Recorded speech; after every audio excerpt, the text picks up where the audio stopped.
Good morning. Linggo ngayon mga kaibigan. February 7 or 8. I don't know. Basta linggo ngayon. Maaga po ko mga kaibigan nagtatrabaho. Pagkatapos ko sa trabaho ngayon, lilipat ako sa kabila. Bali malayo kasi kaibigan yung bahay namin.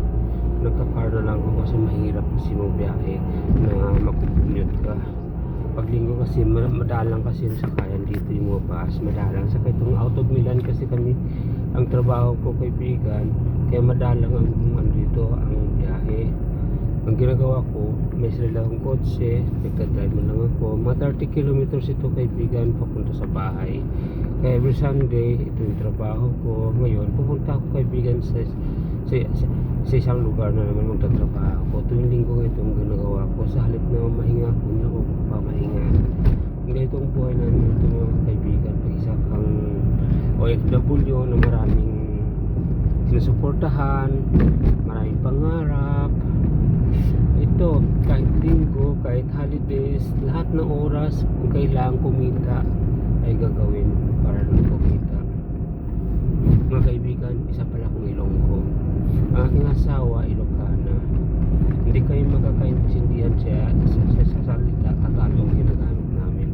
Kaya hindi ako marunong mag-Ilocano, hindi siya marunong mag-Ilonggo. That's why we use our national language, Filipino.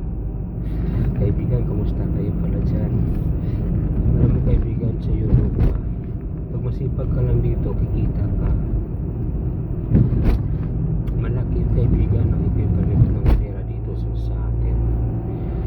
Alam mo, sa Pilipinas kaibigan, dati akong promo personnel sa isang malaking department store sa SM. Regular ako kaibigan. Nakailang taon din ako doon kaibigan sa SM bago ko maging regular. At hindi natatansya ko, maliit ang sweldo, saka hindi sufisyente para mabubuhay. Sinubukan ko magpangyawa ng ibang bansa. Nung panahon ng kaibigan, mahirap talaga pumasok sa Europa. Pero nakakapasok ako sa pamamagitan ng visa. Pakunwari, sumama ako sa isang artista. Pero yung artista hindi naman nagbabiyahe rito. Bali nagkakaroon na kami ng visa sa pamamagitan ng artista kasi akala nila magtuturo ako kasama ng artista. Kung mag-aalalay ako ng isang artista. Ayun, noong 1993 na yun, nabigyan ko ng visa papuntang Austria. Hanggang Austria lang kaibigan ang aking visa. Kaya, pag sinakyan ko noon, Air France. Pagdating namin sa Austria kaibigan, kasi ang target naman namin talaga puntang Italia. Ayun, nung nasa Austria na kami, nag-stay muna ako doon mga 2 weeks sa isang kakilala ng nung nagtatawid ang tawag namin noon, yung guide nagtatawid. Nag-stay muna kami doon sa kakilala na nagtatawid sa Austria, yung boundary ng Switzerland. After 2 weeks sinundo kami ng isang anak ng tagatawid kasi nakatira sa Switzerland. Sinundo kami. Ang ginamit namin passport ay papatawid ng Switzerland ay hindi na yung passport, nakakotse kami. May boundary, ang boundary na yun kaibigan, may mga guard din yun. Yung mga guard doon, siyempre pag tumatawid ka, in-inspection ka. Dahil nga siguro, nasarap kami ng kotse, titingnan na lang yung pinapresent naming identification na hindi naman namin kamukha, hindi naman nila titingnan ang kung nagmamatch pa yung picture sa personal namin na identification. Tinignan lang yung picture, hindi kami tinignan. Okay, valid. Tumawid kami ngayon papuntang Switzerland. Nung tumawid kayo na papuntang Switzerland, nag-stay ako doon ng mga 2 months kasi kulang yung pambayad ng kapatid ko sa pantawid kasi malaking hinihingi ng nag-guide sa amin. Kaya yung isang kasama namin, may sufficient money siya ang unang tinawid. Siyempre nigurado din sila. After 2 months nung sinundo kami ng tagatawid dahil nakabayad na yung kuya ko sa tagatawid, Ayun, the same process pa rin, ibang passport pa rin ang ginagamit namin, ibang identification, iba namang, ako naman ang gumagamit noon, na iba namang mukha ko, hindi naman tinitingnan sa border. Ayun, nakapasok ako ng Como parte na yun ng Milano, boundary ng Switzerland sa Milano. Doon kami nag-stay sa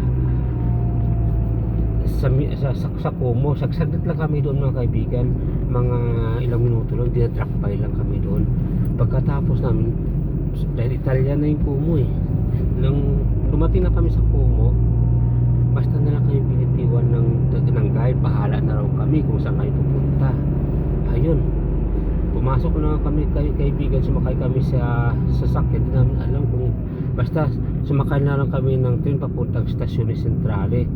Pagdating ng Stasyon Centrale, nag-taxi na lang kami. Stasyon Centrale ng Milano, Central Station ng Milano yung kaibigan. Tapos taxi na lang kami dahil sa kakilala ng kapitbahay namin, hindi kapitbahay, yung kasama ko na sa pagtawid, may kakilala doon sa doon kami nag-stay sa kanilang kakilala. At doon tinawagan nila yung tiyahin ko.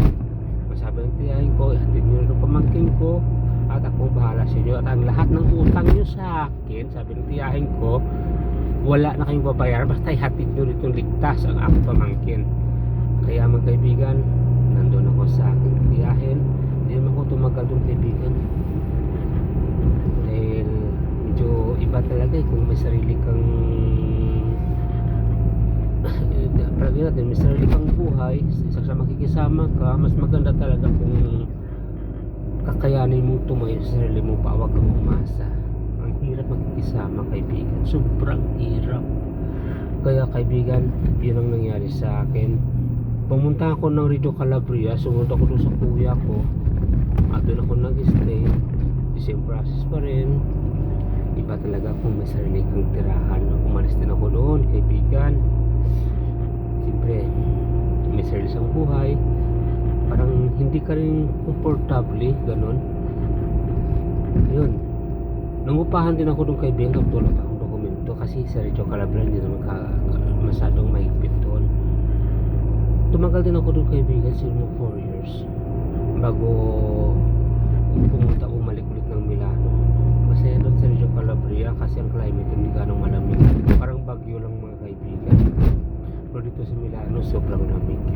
Saglit yung mga kaibigan, kasi kagaling ko lang sa kabilang trabaho kaibigan. Yung trabaho ko medyo malapit lang din, nilipat ulit ako sa panibagong trabaho, kaya natrabaho na ako kaibigan. Malapit na ako, magpaparking na ako sa gitna kaibigan. Mamaya kaibigan, itutuloy ko lang mag-vlog sa inyo. So bye bye kaibigan, please follow me and subscribe.